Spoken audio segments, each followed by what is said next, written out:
Hey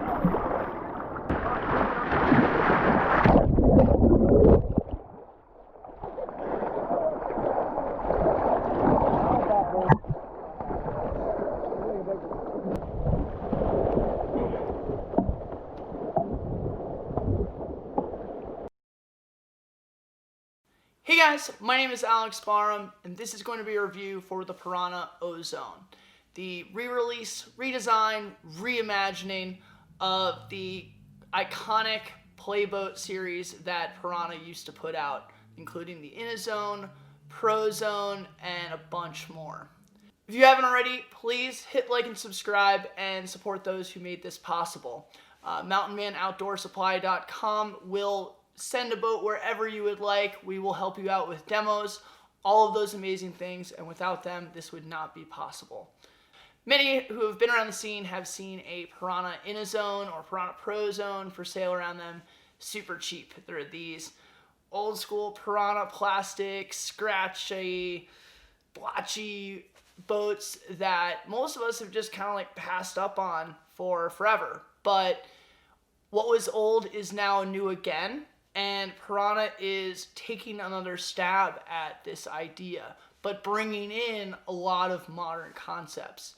So the first thing to realize here is that the designer behind this boat is the same guy who brought you the Wave Sport, iconic playboats, the Jed, all the designs that you really know and love and have a cult following now from Pyranha. So the main defining feature of this boat, unlike the Loki, Home Slice, or Mixmaster, which are out now and have been re-released, is the great carving planing hull on the bottom. This thing is super shreddy. It gets on edge and flicks edge to edge to surf green waves in a way that most people have been looking for and haven't found when they come to me in the shop and say, Alex, I'm looking for something that I can river run, catch little green waves, and really carve like an old school boat. So that is, I think, the thing that for most people is going to be the selling point on the Ozone. What I was looking for when I went and tested this was sort of the modern approach to what we're using slicey boats now. Going out on our local sporty waterfall run with splat rocks and eddy lines and just maxing out on doing ridiculous things and trying not to get hurt. And I will say I failed in the Ozone. So to me, that's why Pyranha is still making the Loki, and I will go much more into depth on that. The tail on the stern, you're going to find to be plenty slicey if you move the seat all the way back and put a big foam block in there. But by the flip side, let's say you're an older school boater or a safety boater looking for a really fun ride down familiar runs, more than enough tail there to carry you through, especially if you go with the larger size, without seeing sky at the bottom of every rapid.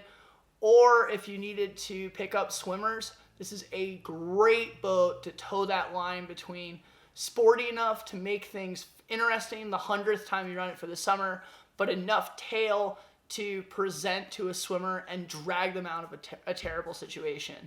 One of the questions I've gotten the most, and one of the assumptions I think everyone made when they saw this boat come out was, okay, well, this is going to be the new slicer, right? So is the Loki still going to be around, or should I sell mine? Well, no. So far what Pyranha has told us is that the Loki will continue to be around.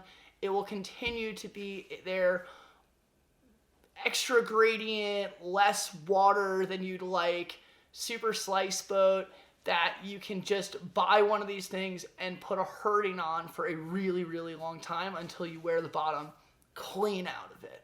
While I thought that the Ozone was really good for river running, really good for almost everything, and quite capable, once the gradient got near vertical and once things reached, the class 5 marker, I did feel that this boat fell away and there would be an advantage to be in the Loki. Where does that come from? Well, in order to be super carvy and aggressive and kind of chargy on that extended out Jed hull, basically, what they had to do was give you the height in the seat to have the leverage to flick your hips in the boat. Think about like a surf boat. That's what this always reminds me of when I get into it. Whereas the Loki, you sit so low and it's much wider, you'll find yourself much more comfortable. That width is the next thing that I would really focus on. It blew my mind when I put this up to other boats after taking my first run on this and just flipping in class 2 nonstop and going, what am I missing? I am not this level of beater. Well, this boat is narrower than a small Nomad. It is narrow, really narrow. So while that unlocks all of this performance and gives this boat a super unique, challenging, flowy feeling for your everyday run, if you choose a medium, you can bite off more than you wanted to chew. Whereas if you got the large, you could find yourself with maybe too much stern to really just stand it up on end without cramming the seat further back than it's supposed to be. So what was my experience paddling this boat? Well, if you haven't noticed already, I've got a busted nose. I've got torn up elbows. I've spent about 3.5 weeks in this boat on and off, and there hasn't been a single session where I haven't had a pretty good crash. Once I got the boat situated so that my stern was down and the bow rocker was dry at the waterline, suddenly this thing came to life. I could stern stall it really easily.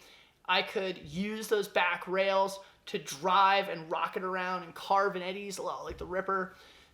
I suddenly got what this boat was going for, whereas I honestly didn't get it before. The sacrifice I made in that process, though, is that cartwheeling the boat basically ended once I slid all the way back. There was just too much knee pocket volume, the curve of the bow, everything combined. So getting the stern down was beautiful, initiated when it wanted to, didn't run away from me when I didn't want it to, and when it did go down, I could, flick my hips to the side, give it the up button, and level back out again.